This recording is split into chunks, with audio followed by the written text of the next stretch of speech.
Hi, dear friends.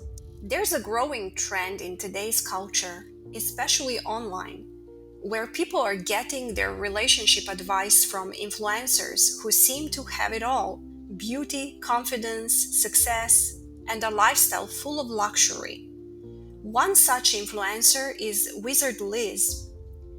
I want to start by saying I have nothing against her personally. In fact, she shares some valuable insights, like encouraging self confidence, healing, and maintaining a positive mindset. Those messages are definitely worth noting. But what concerns me, and what I believe we really need to talk about, is the deeper message being sent, not just by Wizard Liz, but by a whole movement of hypergamy influencers like Shara7 and Universe Guru. These women teach other women how to get spoiled by men, how to leech off of men, and how to act like modern day Jezebels. The focus becomes, how can I bag a rich guy? Rather than, what kind of person is he really? When we listen to voices that emphasize luxury, wealth, and appearances as the main criteria for choosing a partner, we risk missing out on the true essence of love and partnership. If your top standard is that a man must earn 6 or 7 figures in order for you to consider him at all, then what are you really building that relationship on? Is it love? Or is it just lifestyle? It's not about love. It's not about shared values, compatibility, chemistry, or growing together. It's about manipulating your way into a man's wallet. And when your priorities are upside down, when your goal is purely transactional, and you chase men for money while ignoring character, values, and genuine connection, don't be surprised if you attract the wrong things into your life. That's exactly what happened with Wizard Liz. A person. There's a difference between possessiveness and jealousy and like a healthy form and just insecurity. And your partner, if you have a relationship with somebody who's ever done something that makes you insecure, like that's something to pay attention to. And it's not a good partnership if the person is going to choose someone else over you. Like that defeats the whole point. But forgiveness is a big thing. So if you have ever had a trust issue come up, you got to learn how to forgive and work through that. Otherwise, that'll just turn into crippling insecurity that you suffer with. Depends what the trust issue was. If the person is like texting other people. Yeah, well, there's different like degrees of severity for sure. But yeah, I think a lot of issues can be boiled down to, is this something I need to work on to fix that will help my relationship, or is this something we need to work on? She openly shared that her fiancé or husband, Landon Nickerson, whatever his exact status is, cheated on her while she was 4 months pregnant. While that's deeply painful, and I don't say this to minimize her experience, it still reflects what can happen when relationships are built on shallow foundations. Look, I'm not going to come on here and ask for your forgiveness. I'm just going to come on here and ask for understanding, because I made a mistake, but that doesn't mean that I don't love Liz. I love her with my entire heart, and we have a baby on the way. And over the last 10 months, I have done everything I can to give this person all that I can and to make her happy and do all of this. And regardless of how much I care, I made a mistake. And in the middle of texting somebody I should not be texting, in this moment of fucking weakness, like seeking validation, and it's just a bad behavior that I can't believe I did it. But in the moment that I was doing it, I messaged that person that I was sorry and that it was wrong. And I prayed to God that night for strength and clarity to never do that again. That is not who I want to be. It is not what I... One important aspect that often gets overlooked in these discussions is the danger of an inflated female ego and self-image. This isn't about blaming a woman for being betrayed. It's about recognizing how arrogance and a false sense of superiority, especially when rooted in insecurity, can blind someone to red flags. It's not Wizard Liz's fault that Landon betrayed her, but the way she carried herself suggested she believed she was above other women. You can feel this in the way she delivers her message, often yelling, nagging, and insulting her viewers. But tough love isn't the same as being aggressive. I want you to go to a shoe site, yeah, like any shoe site, whatever, wshoe.com, and click your pair, like your shoe size, whatever, and I want you to find clown shoes, yeah? When you find the clown shoes, I want you to take them and put them on, because that's literally what you are. You're just a clown. When a woman believes she's too smart or too evolved to fall into the same traps as others, her ego can cause her to overlook red flags that would be obvious to someone else. But ego is not the same as confidence. True confidence isn't loud or prideful. It's discerning, humble, and honest enough to admit when something isn't right. Ego becomes a mask for insecurity, and no amount of queen talk can protect you from a man who saw through the act from the start. Confidence allows you to walk away early. Ego convinces you that you're the exception, and that's dangerous. When a woman becomes blinded by her own perceived superiority, she may ignore warning signs, not because she can't see them, but because she believes she won't be affected by them, because she's so special. The lesson here isn't about blaming Wizard Liz for being hurt. It's about recognizing how ego can become a trap, especially when it masks insecurity. Real empowerment doesn't come from tough talk or surface level self-love, but from humility, discernment, and the courage to hold yourself accountable. The hypergamy gurus have made it seem as though being spoiled by a man is the ultimate achievement in life. But what they don't show you is what happens behind the scenes. You don't see if these women are being disrespected, controlled, or even cheated on. They sell you a perfect image, but perfection is often an illusion, crafted to sell a brand, a course, or a fantasy. And to the men watching, especially those who've been drawn to red pill content, out of frustration or heartbreak, I get it. You've seen the manipulation, the entitlement, the transactional dating. You're not crazy.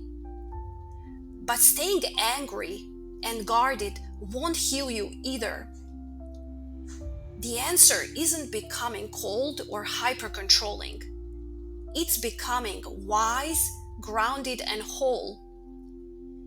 Real masculinity isn't about domination. It's about strength with purpose. You deserve connection that's built on truth, not performance. Because the truth is, both men and women are being misled by today's dating advice. We're being taught to chase status instead of substance. We're told to see love as a game of power instead of a bond of purpose. If you are already in a relationship and your partner, he didn't spoil you yet and you want him to start spoiling you, just tell him, like, hey, just be honest, say like, hey, I really would appreciate it if you gave me some money, like an allowance. Now I understand the appeal. We all want to feel valued and treated well. But when gifts and luxury become the standard for love, we begin to confuse true worth with material worth. And that's a very dangerous path. So if you tell a man that your friend is being taken care like this, then their competitive nature comes up and they're like, okay, this is what I'm competing with. Even if I mention to my man, like, your friend, she got these pair of shoes and I love them, he literally buys them for me the next day. Like, it's a competitive nature that they have. If your only goal is to manipulate a rich man at any cost, then don't be surprised if you get manipulated in return.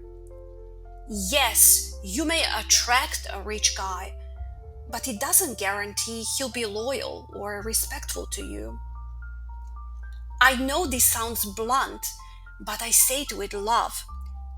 If you treat a man as an ATM, you shouldn't be surprised if he treats you like a receipt, easily discarded, quickly replaced.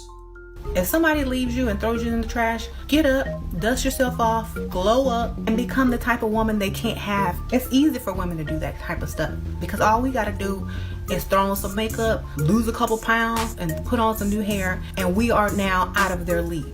It's gonna take them many, many years to make some type of money to be able to afford a woman that we have become.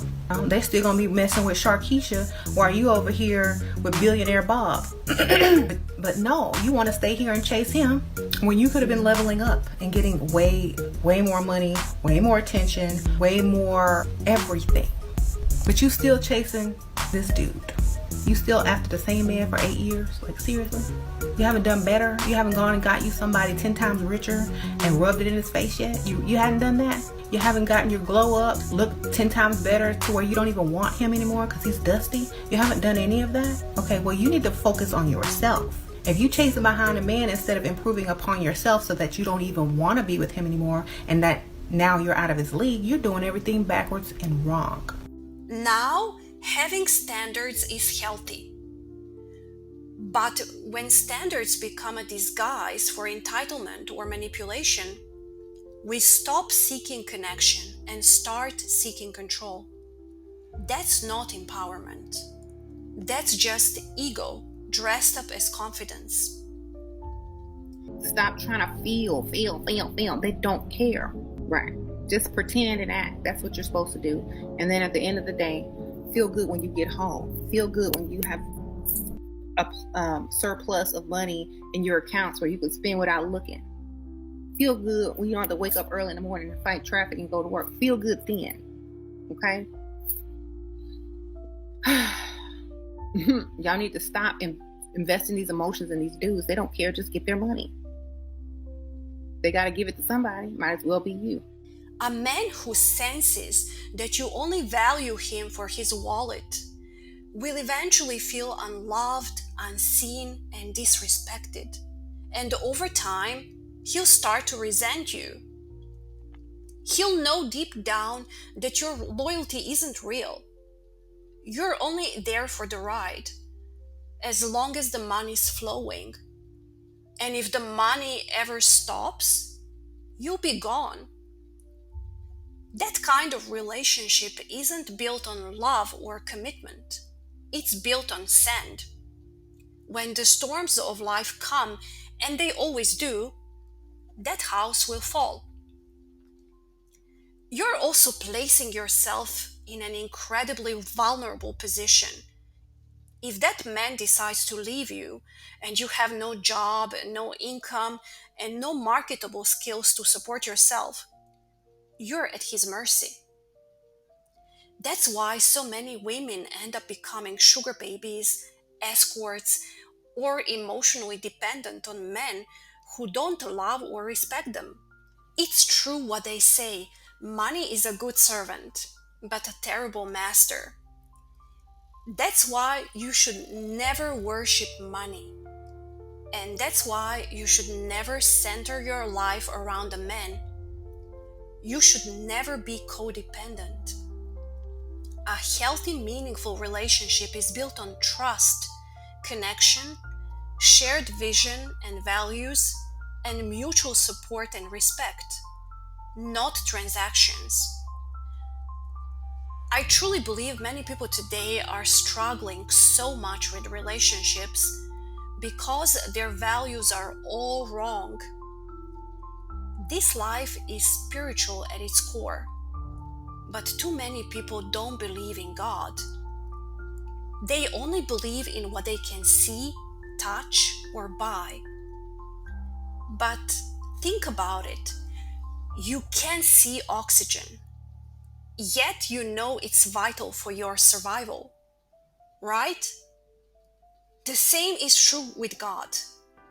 Just because you can't see Him doesn't mean He isn't real, or that He isn't the very thing your soul needs most. When we exclude God from our lives, the consequences are real and they're painful. That's why I believe the spirit comes first and material things come second. As above, so below. What's on the inside will reflect on the outside. I also want to gently share my Christian perspective here. I believe that for a marriage to be truly fulfilling, 3 are needed: you, your partner, and God. Without spiritual connection, shared values, and emotional compatibility, even the most luxurious lifestyle can become empty. Seek ye first His kingdom and His righteousness, and all these things shall be added to you. That's what Jesus said. And I found it to be true in my own life.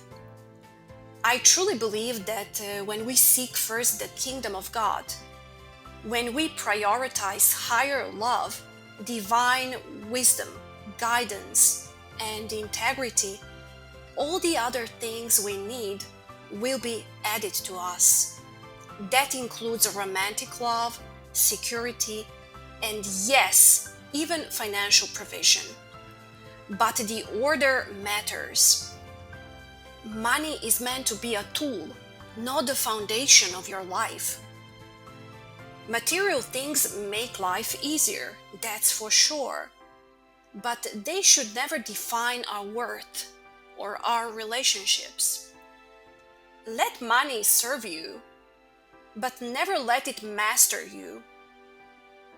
Let's remember that fulfillment doesn't come from status or wealth. It comes from meaning, unconditional love, and inner freedom. So let's stop building castles in the air and start laying foundations on faith, integrity, and purpose. Because when the Spirit comes first, the blessings will follow as well. So let's stop idolizing money.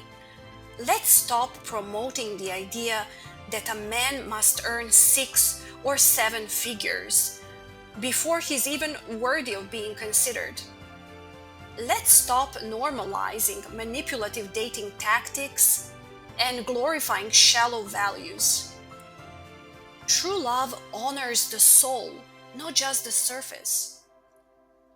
A man of real character will want to build something with you, not just by you.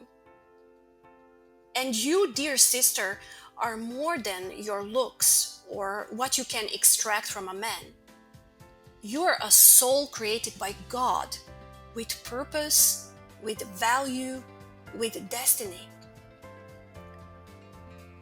When you put faith, character, emotional intelligence, and healing first, you will attract a partner who meets you at that level. You won't need to manipulate him. He will see your light and he will cherish it. Because here's the truth: relationships aren't perfect. People aren't perfect. Even with a soulmate, someone you truly love, there will always be things that test your patience. That's part of being human. But when your foundation is faith in God, commitment to core values, strong character, and emotional maturity, you can weather the storms. That's why we must humble ourselves and seek wisdom from something far greater than our fragile, limited egos. And in time, the right material blessings will follow too, as a reward from God. That's how we grow. That's how we build something lasting. That's the message I want to leave with you today. If this video spoke to you, please like, share, and subscribe. And feel free to leave your thoughts in the comments. I love hearing from you. Stay grounded, stay open-minded, stay close to God.